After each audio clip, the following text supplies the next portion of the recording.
Happy Wednesday, North America. It is the Idle Zone Syndicate. Two old guys just trying to beat the clock. That's right. What's up, everybody? Matt's already here. Jack's here. I have posted the studio link right there in the comments. If you'd like to join the conversation tonight, come on in. Richard Fitzwater. Richard, I hope you're doing okay with your situation there. Looks like you're getting better. Saw you got out a little bit, so very cool. Yes, sir. Kind of funny. Crank named tonight's episode Holiday Hangover, and yeah, it kind of is. For a short week, it's been a week. Yes.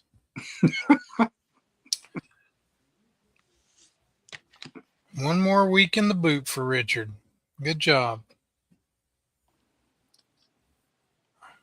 Well, Jack's going to Toledo Bend tomorrow night. It should be nice and hot down there. Yeah, about a 1,012% humidity. Yep. That's all right. It'll be fun. It should be fun. I'm only grouchy because I'm jealous. Yeah. Dude, I hope our forecast is correct. What's the forecast? Here in Not Mutchinson, my phone forecast, well, granted, it's one of the Wichita Station apps, but it is showing rain beginning about 11 o'clock tonight, roughly 24 hours straight. Well, I don't. Yeah, mine's showing. I mean, it's cloudy and thundering right now. But it's sprinkled a little bit. Mine's showing. I got this new phone, and it is the most sensitive phone I have ever owned.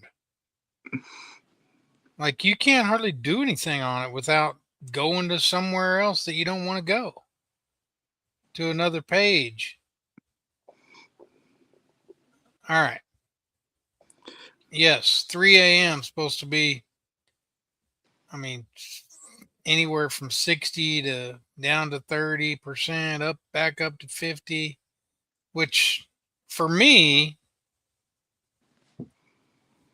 is not great timing. A guy came by today and looked over where he's going to set the storm shelters and is going to do that in the morning. So we really don't need any rain in the morning.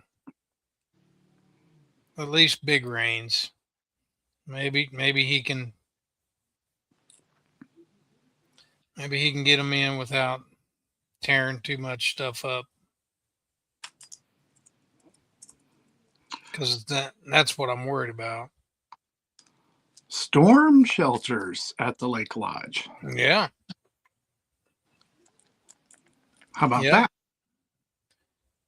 Now that the storm season is basically over, we will get our storm shelters in. Will they be outfitted with emergency necessities, like beer? I don't know what's going to be in them. I suppose we need to do some, I don't know, probably going to put some kind of lights, battery operated lights, and, check them once a month or something, make sure they're working, and probably put some water, a case of water in each one. And once we see how big they actually are, maybe some folding chairs down there for people to sit on, and some kind of antenna, I guess, that you can, because I imagine once you get in there, you don't have any cell service, I would think. Probably not. Yeah, that's a good point. I don't know. Hmm. So, cell service isn't great here anyway without the booster. So I'm sure, but I'm sure they make all that stuff. Probably so. At least something that we can,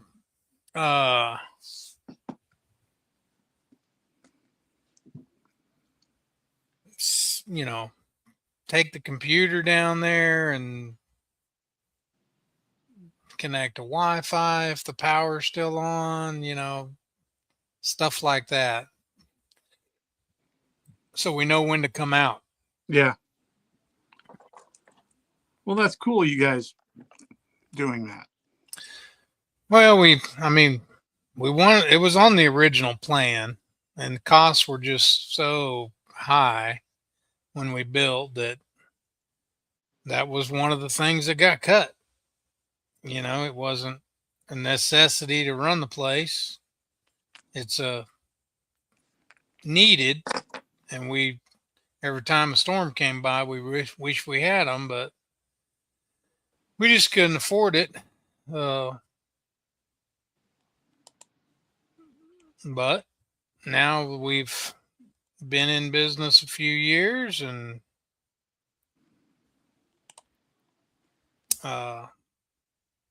the financing on it was actually pretty darn good. So we got like 3% for 5 years on them. So we were able to, rather than just dole out 10 grand, we were able to get a reasonable, $170 monthly payment, and we can handle that. And Cool. it's worth it. So sure. For our guests. And we got 2 big ones, so we should have enough room for, we'll see. They advertise they'll hold 50 people, and you can probably hold 10. So it's kind of like Airbnb descriptions. Yes, exactly like Airbnb descriptions. But they're 6x12, so we're figuring, and they're in the ground or half in the ground. So you go down the steps. So part of that 12 is basically used up. Part of that 12 feet is used up with the steps. There might be some space beside the steps, but it's not like it's square and straight 12 feet. So we're guessing it's probably more like 9 feet long, the actual sitting area or standing area. So 9 feet. So you figure you can get probably 6 of those 6 folding chairs along each side. So that's 12 people. And then probably a couple on the end. So that's 14 people seated. And then you got room to stand probably in the middle. So they probably will hold 15 or 16 people comfortably, I would guess, which is plenty for this place. Should be plenty for this place.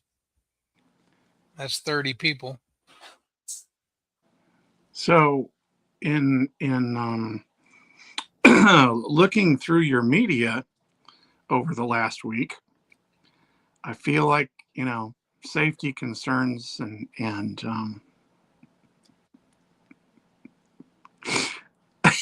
what's Val going to do to ensure that no snakes make it into the storm cellar?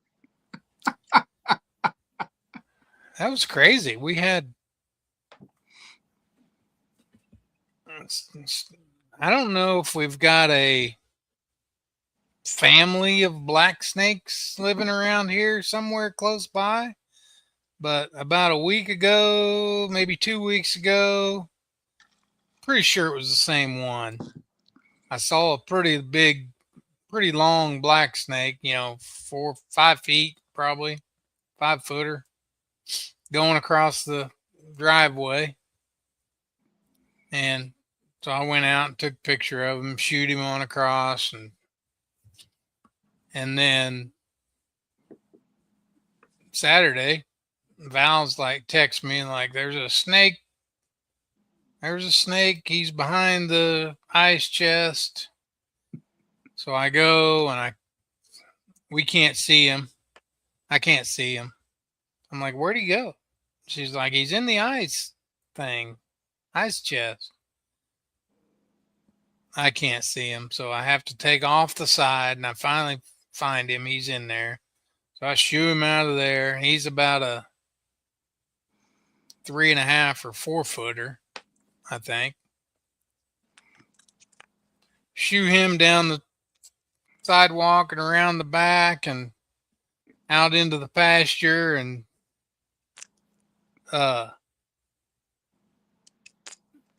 walk around the corner and there's another one. I think it's the same one that I saw a couple weeks ago because it was much bigger, like a 5 footer. And I don't know where they're coming from, but she was pretty nervous about it. But by the time we got rid of it, she could see that he wasn't going to harm us. They're pretty docile snakes. Actually, the black ones are. I should have taken him out to the shed where the mower is because there's 50,000 mice in there.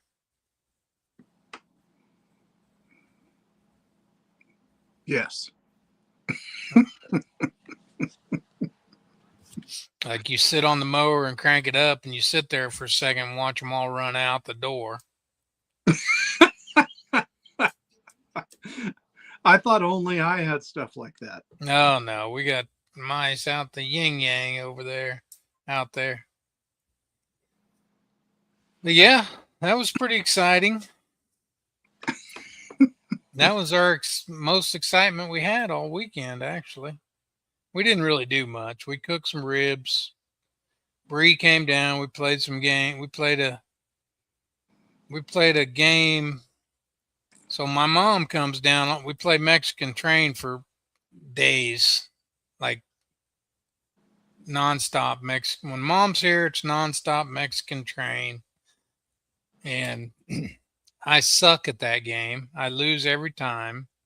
I don't know what it is.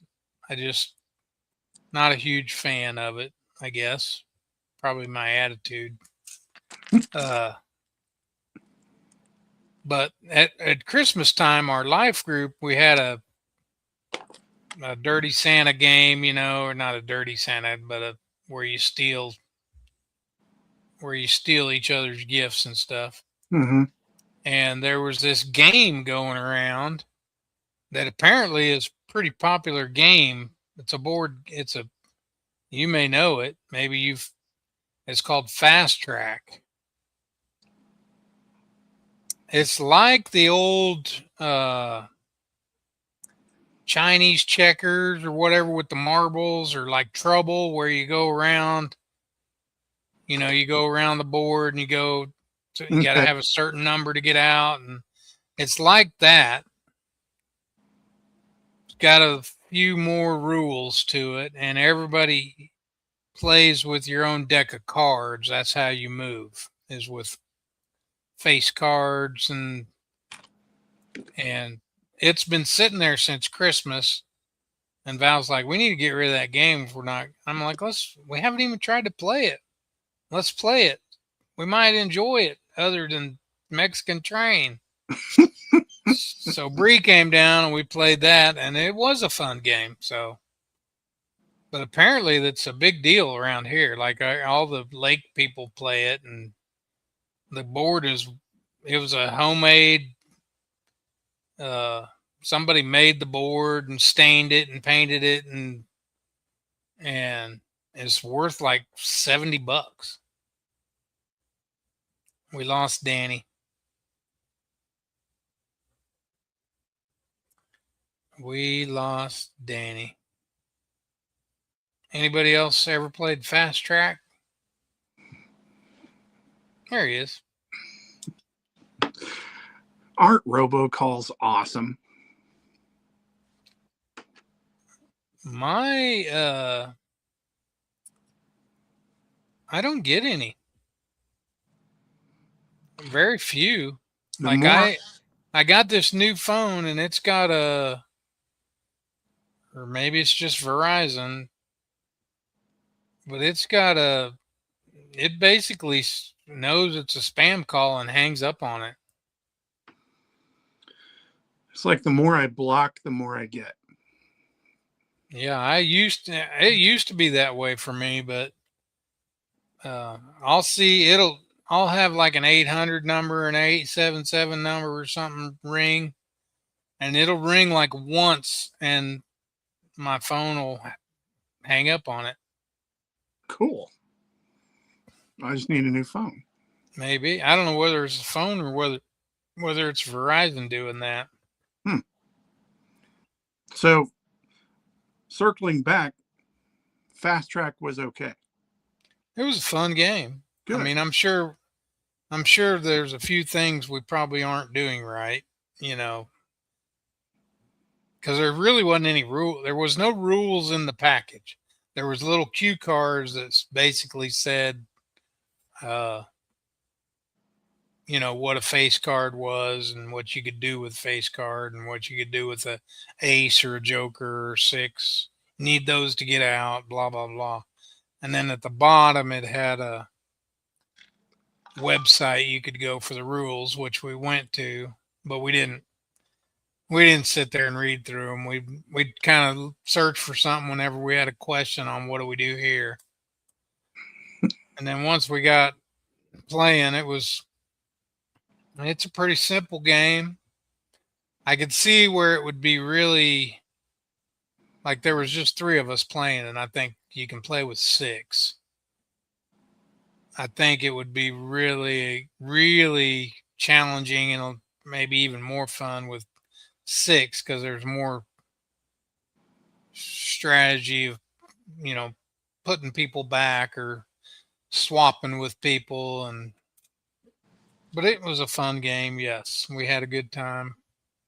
Bree came and stayed and we had ribs and Riggins just hung out and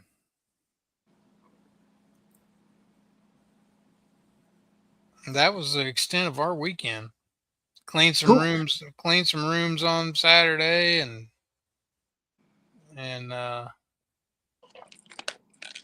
that was it.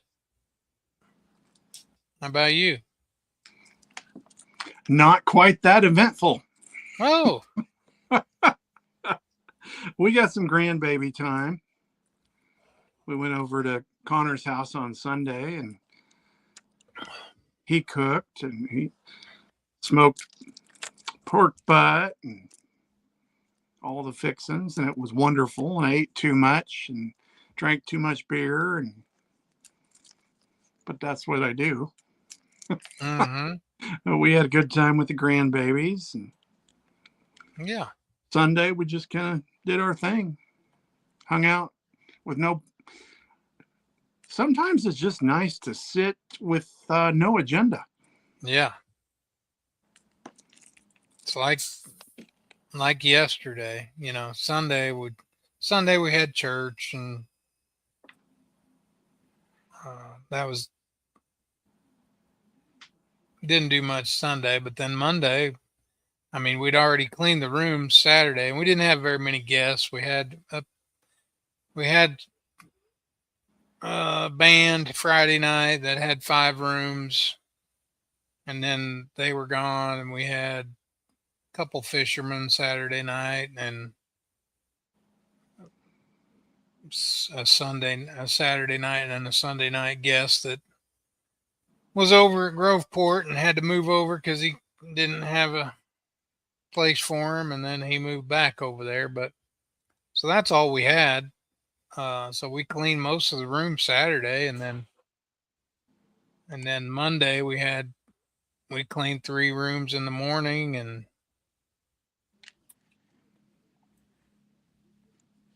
then we just kind of chilled,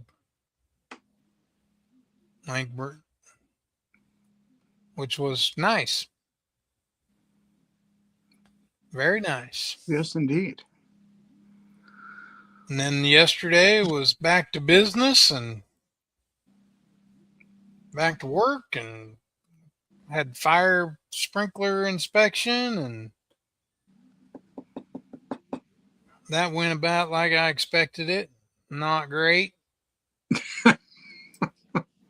Only lost my temper with the guys once. Ended up having to apologize to them. Dropped the F bomb on them twice, which was pretty unusual for me. Wow. Yeah. Oh dear. Well, I mean, they show up to fix something and to fix a part that the alarm guys found when they did their inspection. So we knew it was coming. We knew they had to fix that part, and they had to do the inspection, two buildings.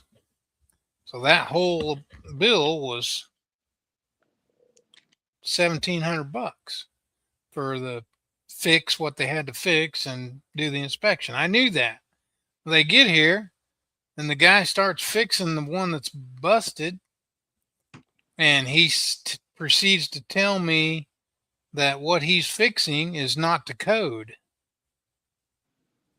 and that he's sure that if they did the same thing in the other building, that it's going to have to be fixed too, because it's not to code. And I went and got all my paperwork where it says it's the code, and where the fire marshal, and approved it and signed off on everything, and went back to him, and he's like, "Well, I'm just telling you, he said he was going to yellow tag it, which means not pass." And that set me off, because I'm like, how much is that going to cost?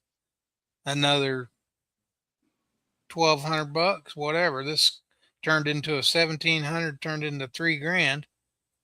And I'm like, no, we're not doing that. As far as I've got papers that say it's the code. I've got a fire marshal's approval that says it's the code. Not doing it. And dropped a couple F bombs on them, and then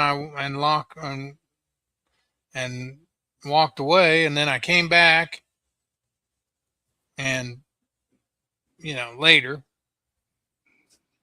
gonna apologize to them, and they're like, it's all working fine, so we're gonna green tag it, which means pass, and we're gonna put it in the notes, that this is what we found, but it's working, just to cover their butts. And I'm like, I'm fine with that. Whatever. then why didn't they start there? Yeah.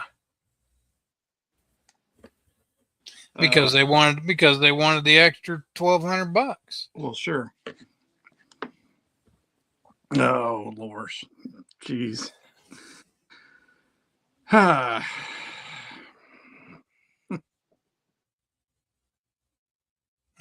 There's another call. Danny got another call.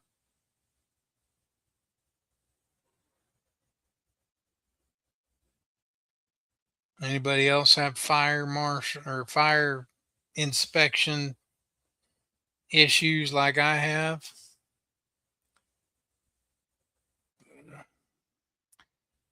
We're all green tagged. We're all good. We're good. We're green tagged.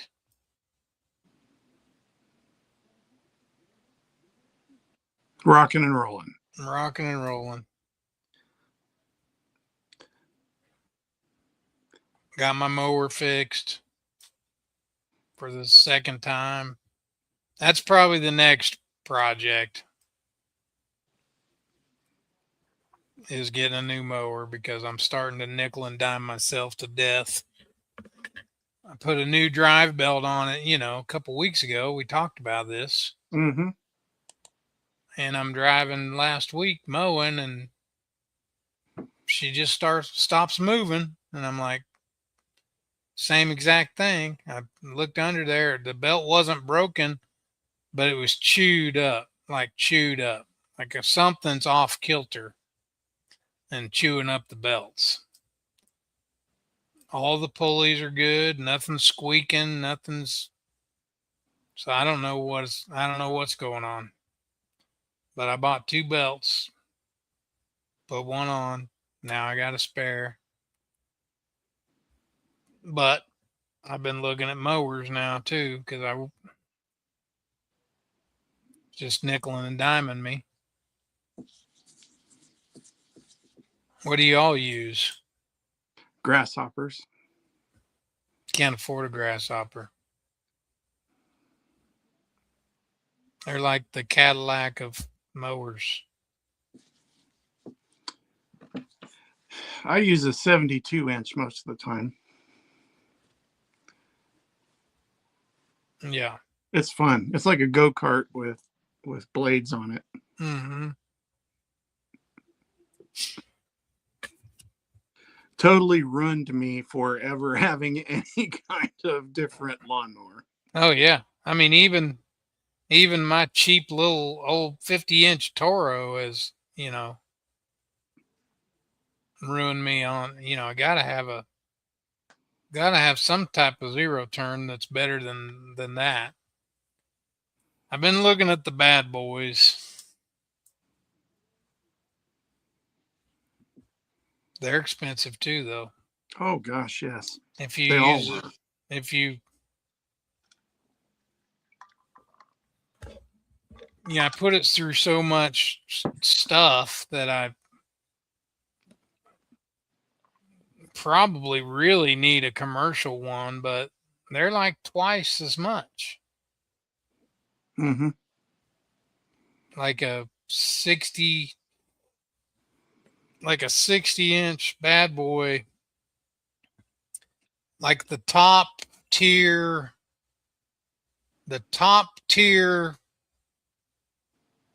uh top tier residential is like $7,000. Mm-hmm. And the bottom tier commercial is like $12,000.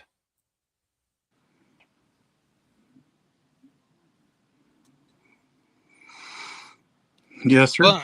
But I think the top tier residential on a bad boy is quite a bit more sturdy than what I've got. Like I've got a Toro 50-inch, and I'm pretty sure that the deck is not made of the same thickness of steel that a residential bad boy is. Could be wrong, but I don't think so. I need to do a little more research.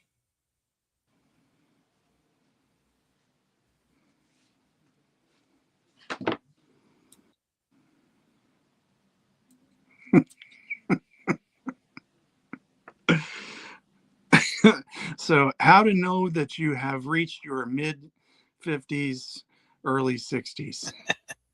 You spend your time talking about mowers Mm-hmm. and cursing, um, electronics and Yeah. phones and computers and such. Yeah. We do have some things coming up this week. Brandon Ackerson is in the All American on Lake Murray, Mm-hmm. and that starts tomorrow morning. Yeah. Weigh in at 2:30 Eastern each day. Is that It's 3 days or 2 days? probably 3. I was thinking it was three. You know, I hadn't really paid attention to that particular event for quite a while, and I saw that Brandon was in it, so I was reading about it on the MLF site, and then I started remembering other pros that have won that. I mean, Rick Clunt Mm-hmm. has won the All American. Shaw Grigsby, um, Brandon Cobb, just Stephen Browning. Yeah. Pretty cool deal. So we hope he's doing all right. Dominic is in the house. Hey, Brother, there's Dominic. not a lot cracking, man. John and I are old guys talking about mowers, Mm-hmm. and maybe we'll get to some fishing. Yeah. Maybe. I don't know what. There's a couple events here this weekend. I think there's a Future Bass, and I think there's a Anglers in Action. Let me see here. Yes, there's Anglers in Action the 30th, Future Bath the 31st,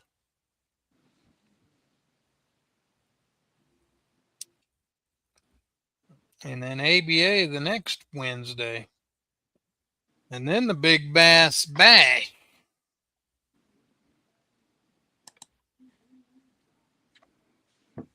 The following weekend. That'll be a big weekend. You know what else is Friday?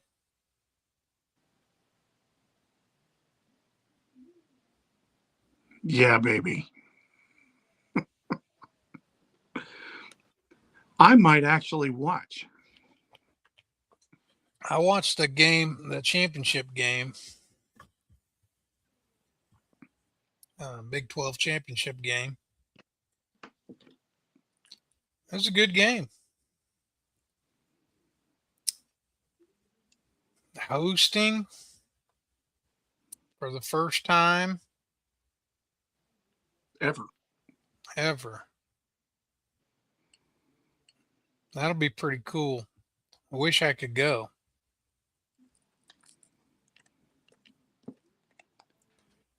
Pretty cool stuff. Um, Friday and Saturday, KBN Youth and High School State Championship. Where's that at? It is at Milford Oh, at so Acorns. one of the better lakes in Kansas.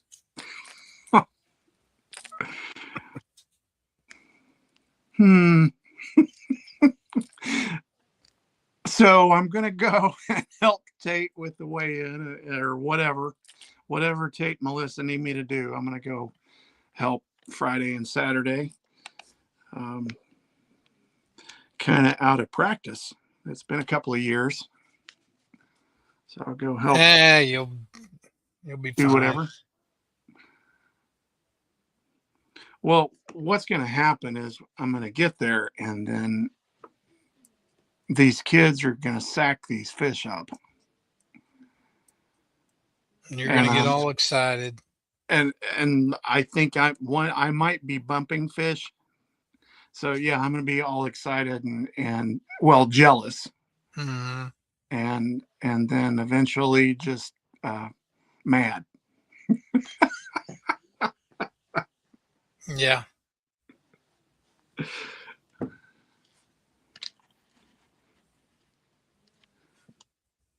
So we're coming up to another busy chunk of the schedule. I mean,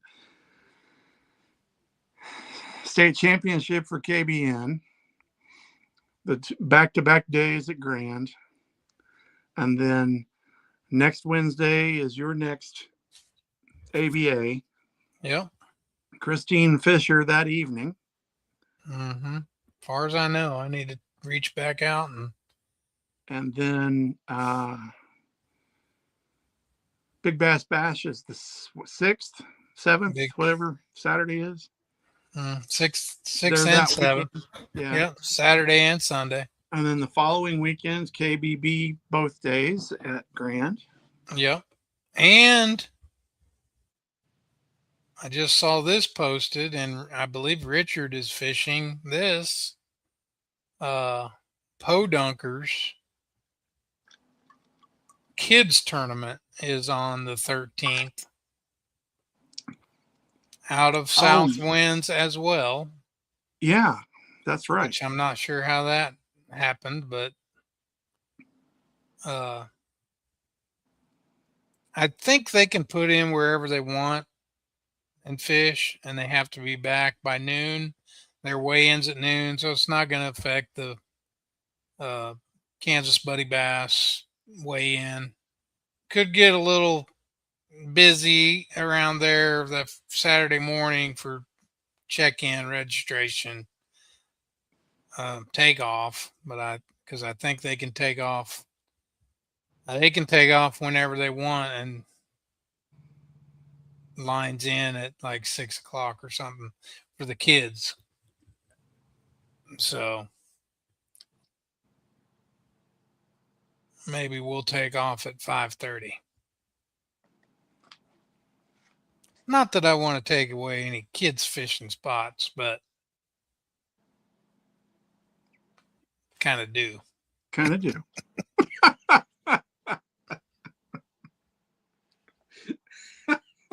Wow. Okay.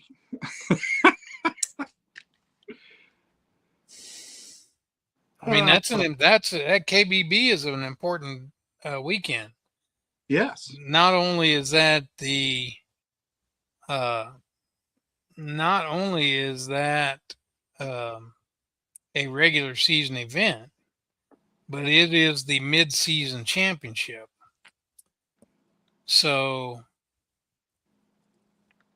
there's really kind of two tournaments going on in one in that weekend, because you're fishing for the win, and I'm fishing with Moody, so we're fishing for the win,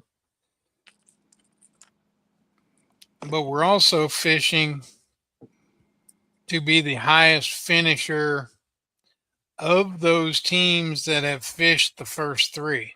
Right. To qualify as the mid-season champions and qualify for the Bass Team Championship.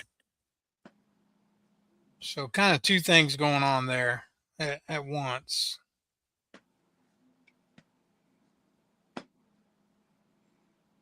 And we'd like to do well, and we'd like to I'd sure like to fish that team championship. Well, sure. Because it is here in December. Could be a little chilly.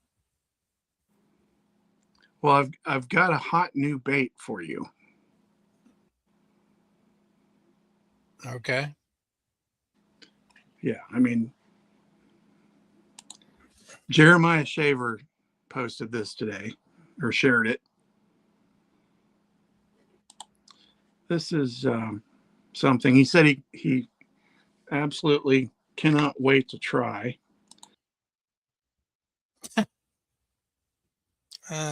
Shaver.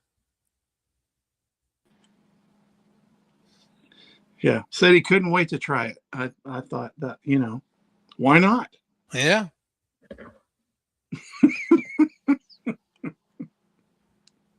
That's craziness. Who knew that the Cush ball was going to be going on auction sites for several $100s a piece? It's crazy. I will admit I ordered some. You didn't say use, you just said ordered. I ordered So some. there's the caveat. Well, Yes, I mean, sorry, you got to get them here to use them. that's true. I don't Um, think they'll work here. yeah, you're right. They probably won't. No. Thank you, John. Yes, I knew I was forgetting one.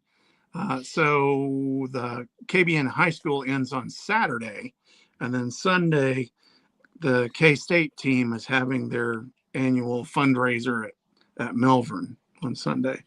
So another derb in our neck of the woods here in the Pacific Northwest.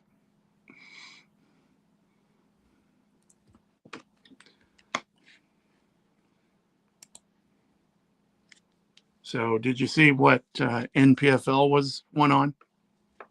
Mm-hmm. Yeah. Yeah.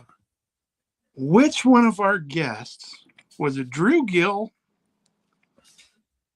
that Yes. that said that he didn't think the Koika cush ball pin cushion creature thing was going to last. And it may not, but I don't think he was,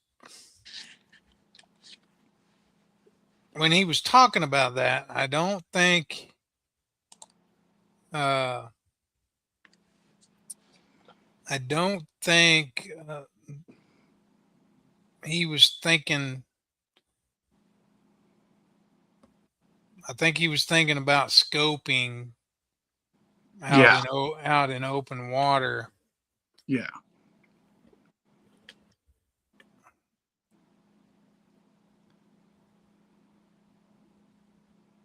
Man, what's the next thing? I don't know.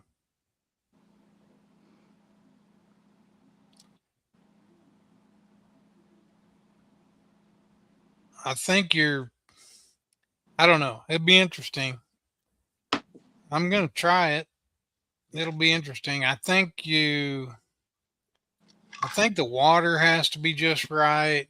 Color, like, I don't think it can be super stained.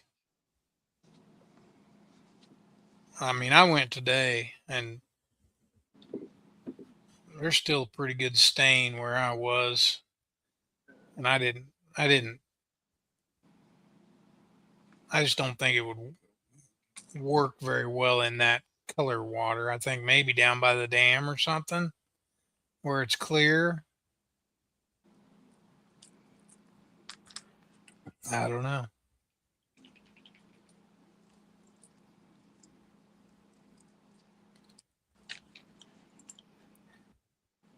I do kick myself because I think we talked about this about a year ago, watching the college bracket. The kid that won, that kid from Tennessee, we talked about this on this show, how he was flipping a dice bait type bait at laydowns in shallow water. And we talked about that might just work here and never did it. And a year later, you know, who knows? If a guy would have started doing it a year ago here, he might have been the only one doing it for a while. I will say it got out really quick.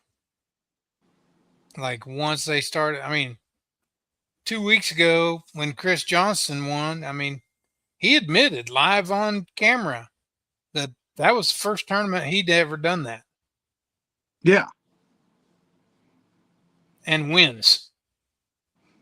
I mean, first tournament ever throwing a bait using that style. I mean, he probably threw it scoping, you know, or a dice style bait scoping.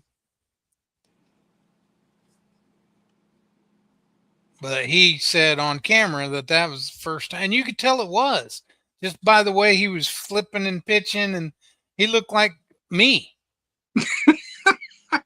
like just a normal Joe learning something. That's Yeah. what he looked like. Trying to get the feel of it and Yeah, the way it was gonna fall. And yeah. You could. He didn't look like somebody that had been doing it for years. You know, like Andy Montgomery skipping under a dock. yeah. Does it 100,000 times better than I can do it, and I'm pretty good at it. And he's 100,000 times better than me.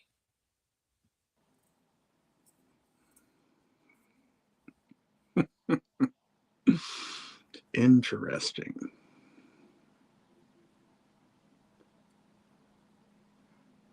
I got something kind of different. Being pressed for time like I was today, um, I seem to be more productive than if I have all afternoon to get ready. Oh yeah.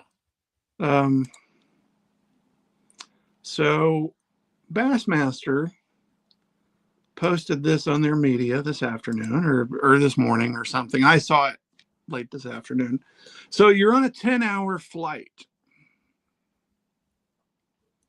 Which seat are you taking?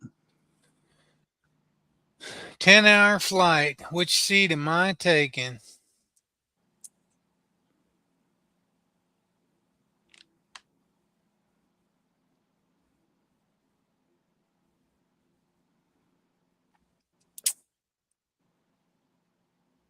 I could make a case for each one. I could. I would. You're probably going to be surprised.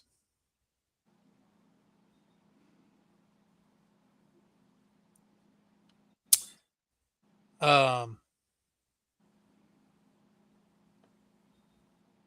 let's do this. You guess which one I'm going to take, and I'll guess which one you're going to take. Mm,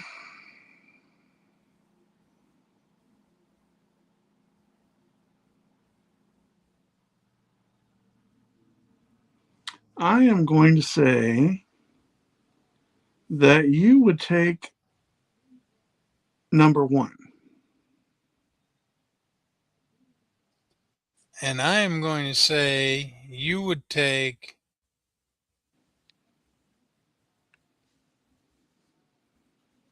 number 10. Hmm. Was I right? No. Hmm. My first choice would be number 9. Yeah, that was my second guess. And what was your first choice? You nailed mine. Number 1. Um, if I sit in seat 9 and I want to stay awake, Yeah. I know that Gerald is not going to quit talking. Yeah, that's true.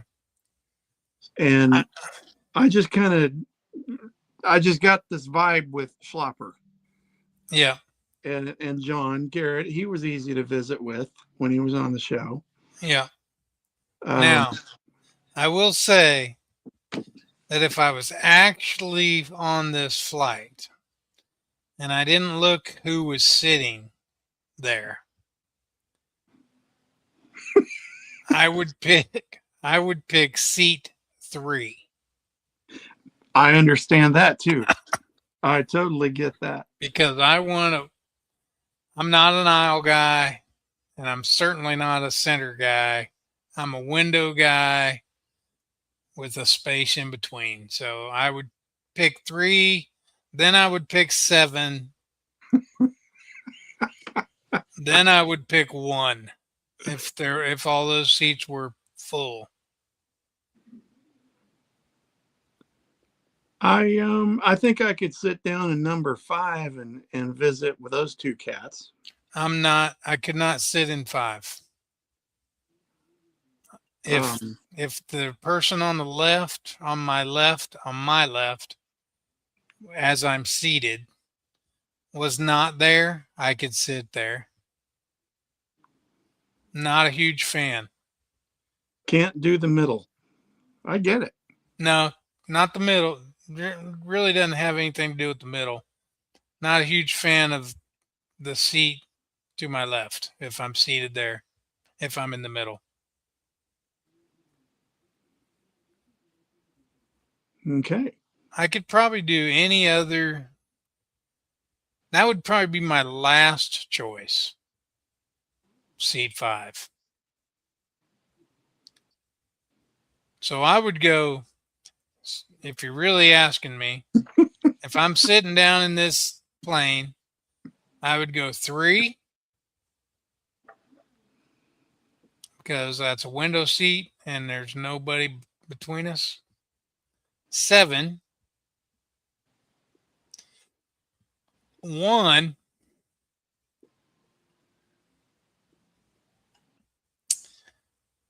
nine,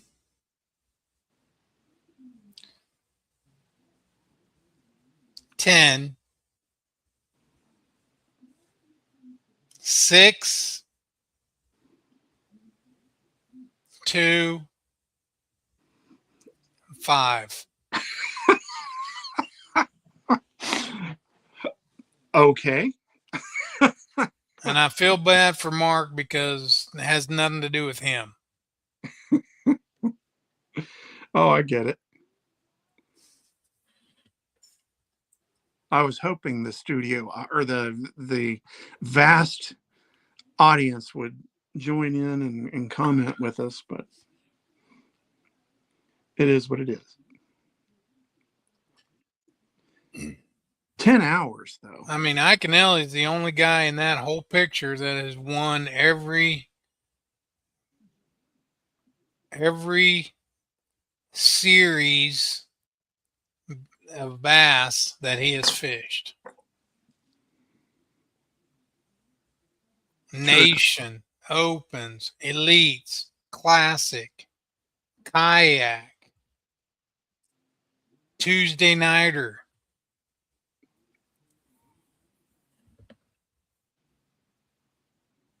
Also the greatest co-angler at the Tuesday Nighter. Yes. I just thought that was kind of fun. That was kind of fun. I didn't see that.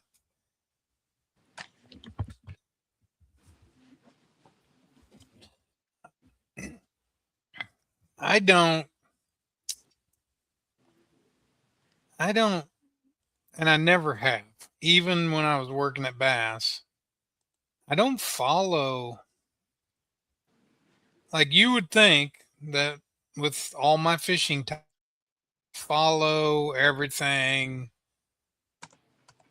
closer than I do. Like, I don't look at the websites much, any of them, Bass, what, MLF.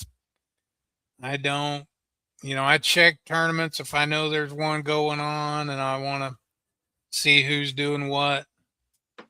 But I'm not when we were at Bass and Hank was always and Chris Bowes, they both followed, were very aware of who was doing what at the MLF and all that.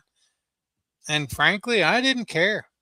I just was more worried about doing my job and making our business the best it could be. And I Mm-hmm. really didn't care what everybody else was doing. I'm still that way. I mean,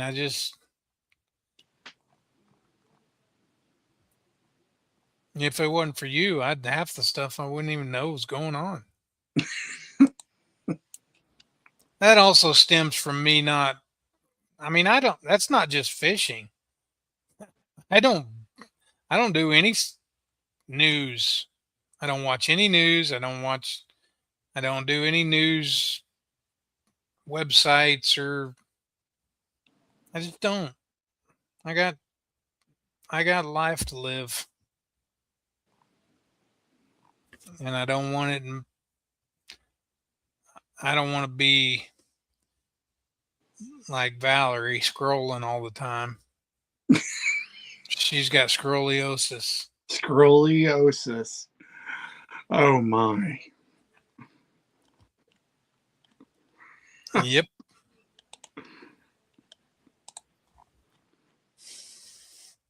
I'm keeping the look at. I'm watching out of the corner of my eye. I'm watching the Cubs, who are the most confusing team on the face of the earth. They have a 10-game winning streak, lost a couple games, another 10-game winning streak. Now they're on a 10-game losing streak. I don't even know how that's possible. But they're getting ready to break it, it looks like. Possibly. It's not over yet.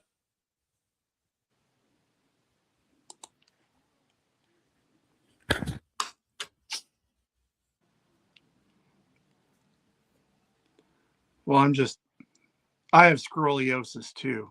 I know you do. But it's not usually on Facebook. I'm usually TikTok or X. TikTok is my bedtime ritual.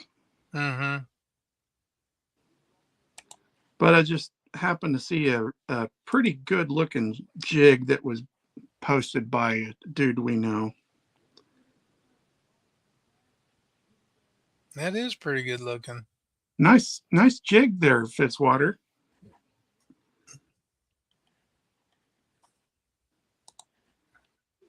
Yeah. See, this is what happens when the grandpas get to run the show. Because the other two youngsters are off with kids' activities and activities around the house. Yep. It's almost dark, so it's almost time for bed here, my house. Same here. We are trying to plan a family trip with Bree and Brett and Nicole and the grandkids and to a lake somewhere. And it looks like Brett's really Amelia's. And we were looking at August, and then Brett reminded us he's coaches high school football, so they start camp August 3rd, so August is out. So and Amelia's got softball. So in Iowa she's going into middle school. So they start school softball in middle school. And so right now she's doing rec league softball. And it'll be over here in a couple weeks. And then they start middle school softball.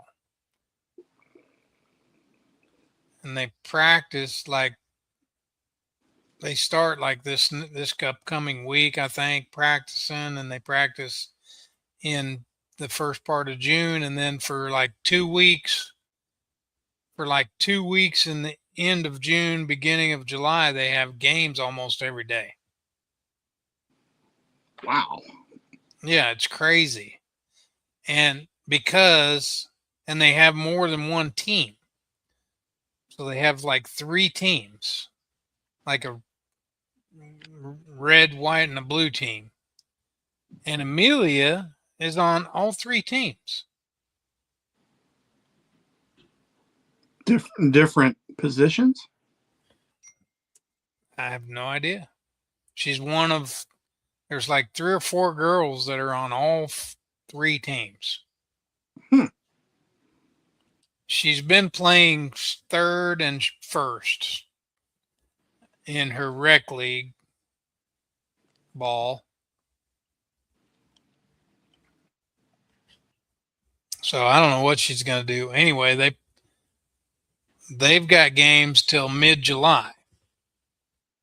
So that leaves the last 2 weeks of July for us to try to plan something, which is a good time for us. I mean, we're not busy. There's no tournaments. We're not busy. It's pretty slow. If we're going to be gone, we can have somebody keep an eye on the place. So we're thinking about going to Okoboji or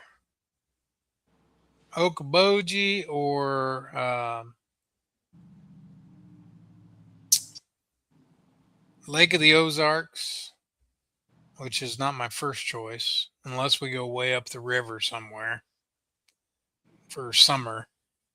Yeah. But Okoboji's pretty busy too. But I put the bug in their ear to go to Minnesota. So we'll see. It's actually, Bree had found a VRBO for the first or the last week of August, or second to the last week of August, whatever the week before Amelia starts school. She had found one on Okoboji that was not too bad. It was pretty affordable. And then when we found out we had to go to the last week of July, everything on Okoboji is not cheap. So she found a couple at Lake of the Ozarks that aren't bad. And then I said, how about we go up to Mille Lacs area? And there's actually some pretty affordable ones there if we can afford the gas to get there. Yeah, no joke.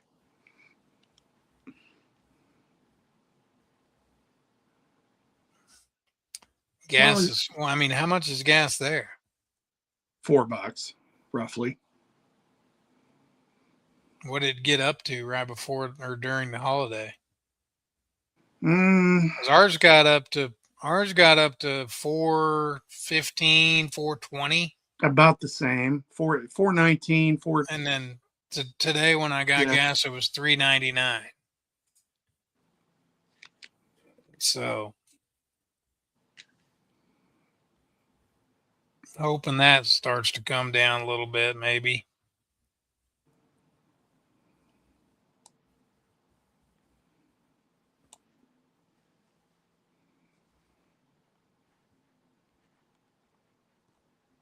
Well, wherever you guys go, you'll have a good time.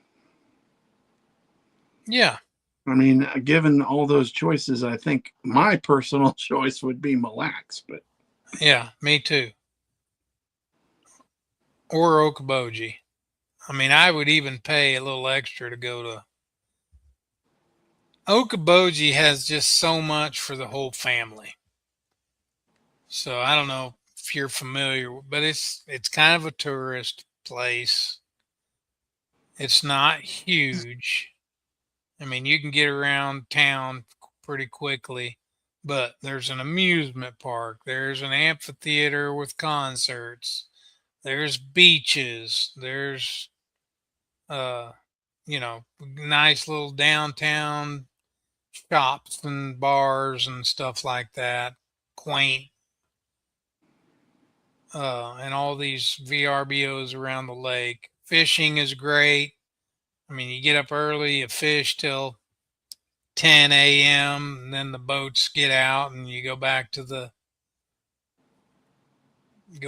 park the boat, hop in the pontoon boat, Brett's pontoon boat, and cruise around and go to the beach, go to the amusement park, There's golf courses around. Everybody likes to play golf, so there's so much to do. And Lake of the Ozarks has all that too. It's just a matter of I need to tell Bree because Bree's kind of doing the VRBO shopping. I need to tell Bree to try to find something, up the river, get a little ways away from the main body.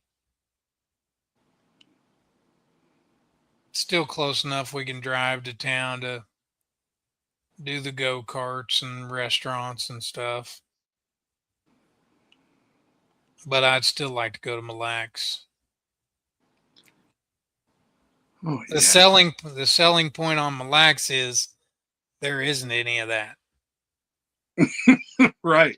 It's just relaxing. There's golf courses And it's 20 and degrees cooler. and fishing, and it's a little cooler. Yeah. And if you just want to relax, that's the selling point for Val and Nicole. If you guys just want to relax, where we're not running all the time, Mille Lacs is probably the place. And if you go to Okoboji, everybody's going to be wanting to do something other than what we're doing.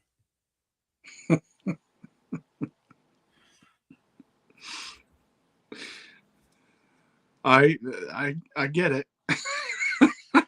Totally get it. I'm not sidetracking you, but I had this sent to me, so I want to get this put on here for this coming weekend. And this is just the graphic for the K-State team fundraiser. It's at Melbourne. I believe you can just show up and pay everybody that if you're interested in going. I think you can just show up, but you might contact the K-State team via Facebook and find out for sure. $100 a boat, $20 optional big bass. But not near as cool as Okoboji or Mille Lacs. No, but the flyer was much better this year. There's no, what was it? The guy had no life jacket or something. We were picking on. What was he standing in the boat driving or I something? think so, yeah. Like swamp people. That's funny.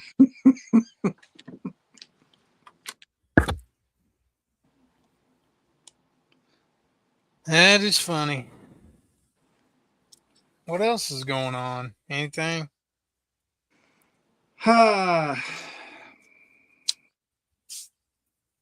Just catching up.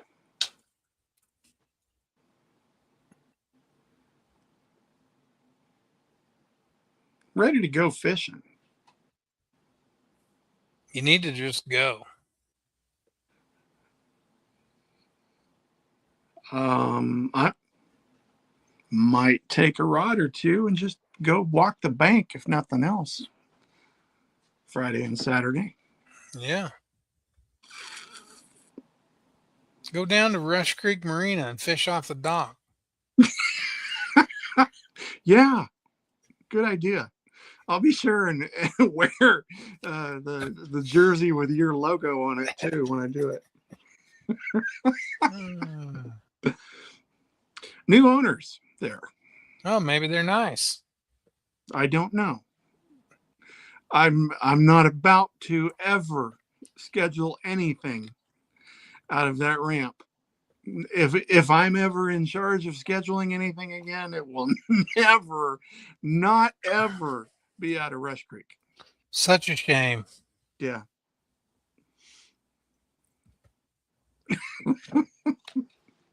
I'm sure they're everywhere. But I've personally never encountered anything like that myself. That's and I have been eyewitness to that one. Even received a little bit of it. I just don't understand I don't understand a lot of things. I think that's probably the best or the biggest lesson I've learned in the last 10 years is realizing how much I don't understand. I just don't get people like that. Yeah, why you got to be that way? Yeah. I mean, you're in business. Mm-hmm. Everyone right there in your area is potentially a customer, and you're gonna. I, I just don't get it.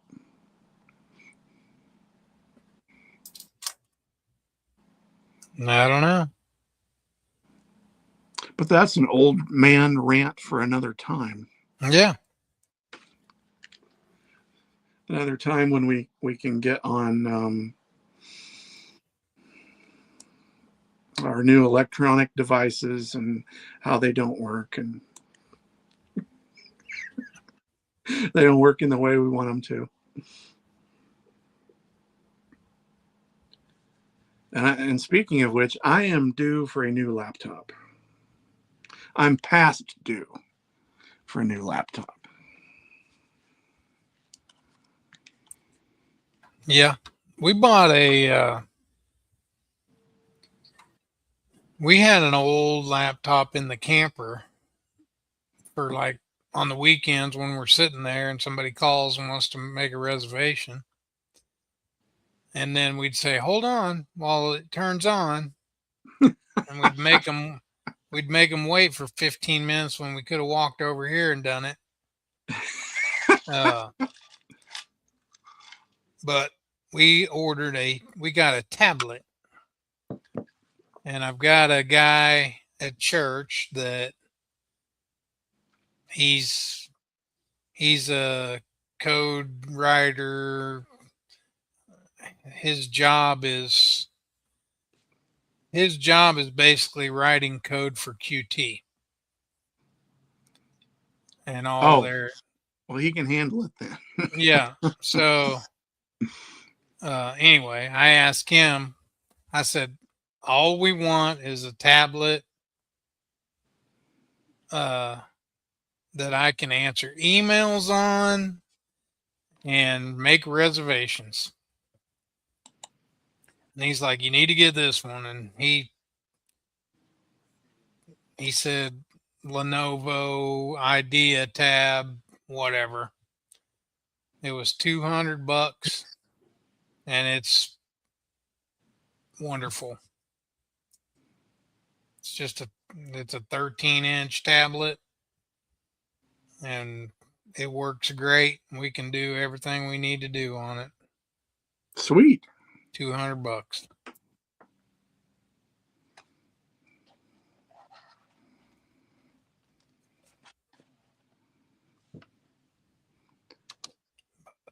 My problem is I still remember playing Oregon Trail.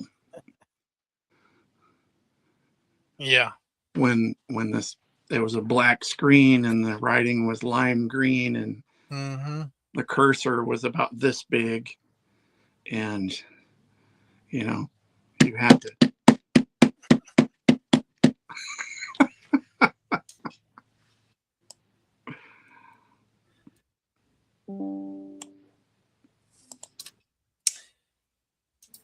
You shouldn't have to spend a lot of money though to get a good one. I don't think the one we got here is when we opened this place, we got a new laptop for the office. Got a laptop and a monitor or whatever. And I think it was, I don't know, $600.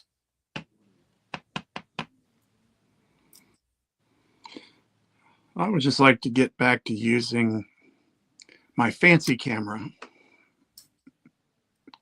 instead of using my phone and my laptop at the same time. Mm-hmm. And this is kind of funny to say because some of our viewers are going to be like, "Oh wow, really?" And then the rest are going to be like, "Geez, you guys don't have that yet?" So um, the hardwired internet cable is now an option at our house. The company that's doing it here in this area You actually mean fiber? fiber. Hmm. So I may look into that, see if it's close to the same what we're paying, and if so, then that will greatly improve my experience doing Hmm. things like this. Yeah. Yeah. Our we didn't have a choice. We didn't have a choice but fiber here, which was unusual. Like it was the only choice we had. Hmm. The internet, the Optimum or whatever, they didn't come to here. They didn't come to this road. They stopped down there, like down by Tomcat or whatever, and everybody said it was terrible anyway. And then Bolt, which is fiber, was here. They just had to run it from the telephone pole over to the building. Hmm. And we pay 88 dollars a month for their biggest plan, and that runs the whole lodge and the camper. Wow, that's pretty awesome. I mean, they tried to charge us $400 per building for a business for the same speed, and I said, no, we'll take a residential line, run to the camper, and we'll just run it over here to the lodge for 88, same speed. And that's what we did. And the guy came to hook it up. I'm like, you're not going to tattle on us and tell them we're using residential 1 gig for $88 when they wanted $800 for 1 gig business. He's like, I don't care. I'm just a technician. I'm just, yeah. I'm like, and I said, and by the way, what's the difference? He said, nothing, not a thing. Mm-hmm. Jeez.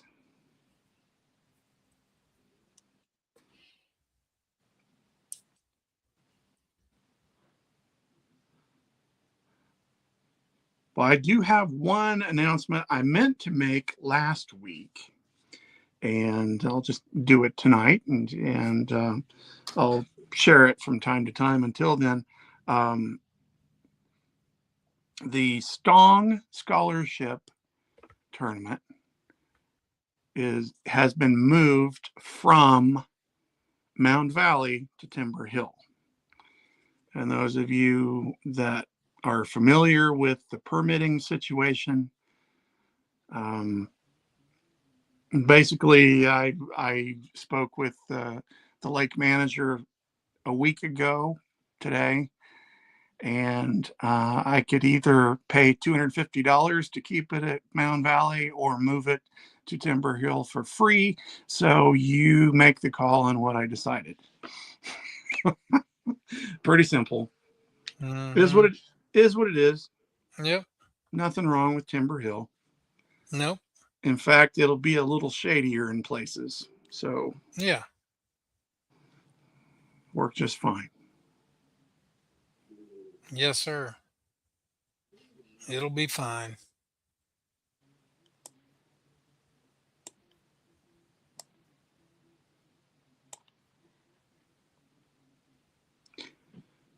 And next week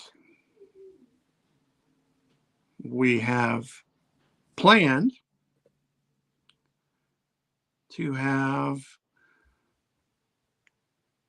female phenom, you like that? Nice. Christine Fisher going to join the show next week. That is the plan. Tentative plan, penciled her in. I'm going to reach out and make sure she's still good with that, and we'll go from there. I tried to get Pat Schlopper on tonight at the spur of the moment, and he said he couldn't do it tonight, but we chatted a little bit about. I asked him if he would do a snack review on our show, and he said possibly. Sweet.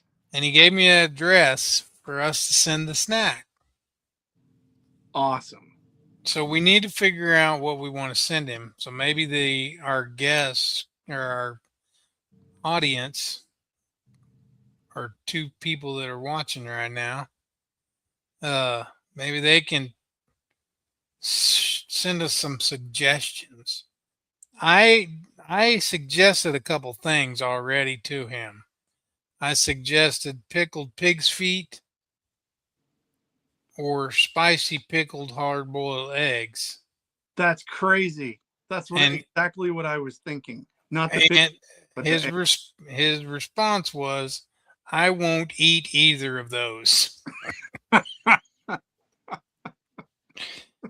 I said, "Why not?" And he said that he's not a fan at all. And I said, "Okay, what are the parameters of the snacks you will review?" He said, "I don't know. I guess Do It Molds sends him stuff to try. They get weird chips and cookies and stuff. So that's our assignment. Those of you watching, we need to, if you know of a weird chip snack, something like that you can get to us and we can send to him, then maybe we can get him to do a snack review on the show, live on the show.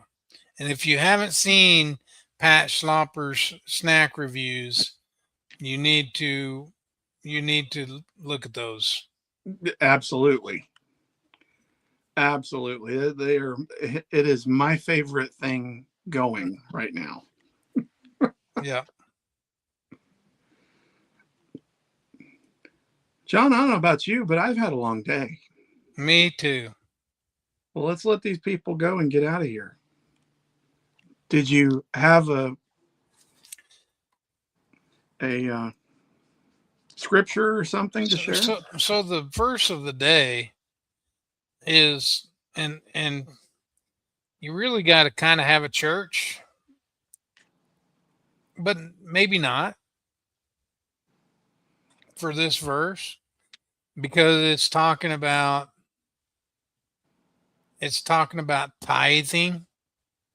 It's talking about giving.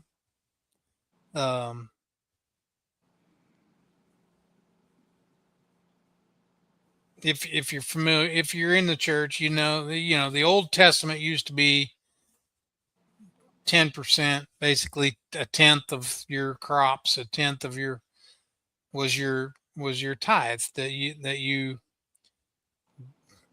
gave to the church. But 2 Corinthians 9:7 says each of you should give what you have decided in your heart to give, not reluctantly or under compulsion, for God loves a cheerful giver. And I've had that question before, for my pastor and stuff, is where they stand on how much Is it still 10%, 10%?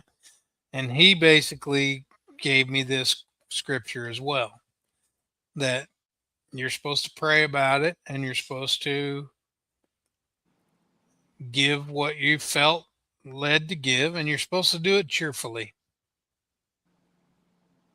And I think that applies to if you,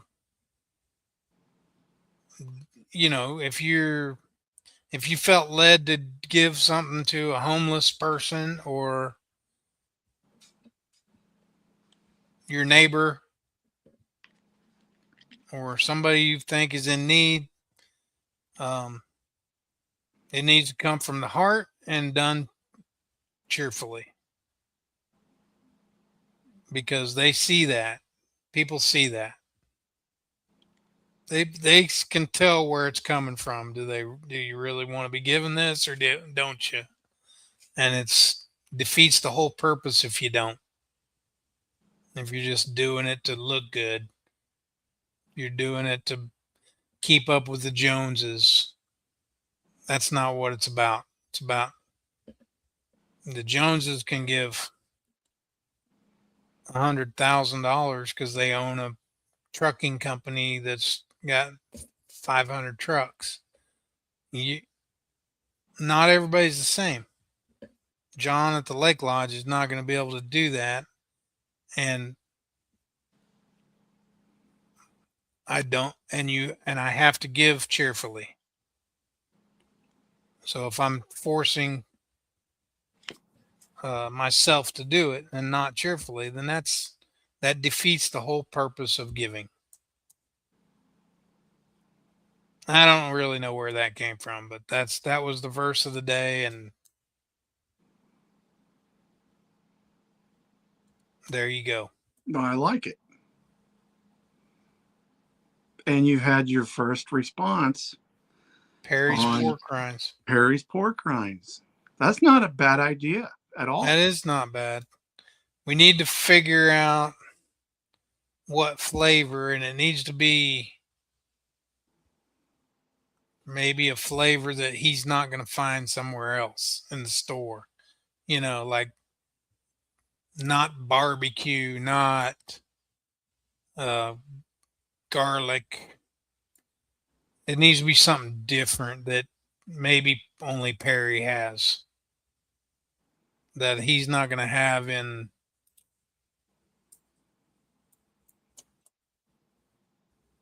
Wisconsin, where Right. he's at. Good idea, though, Richard. That is a very good idea. Hey guys, thanks for tuning in tonight. Checking in on a couple old codgers. We're just trying to get by without shoving.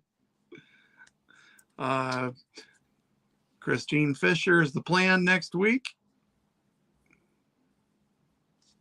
Peace and happiness.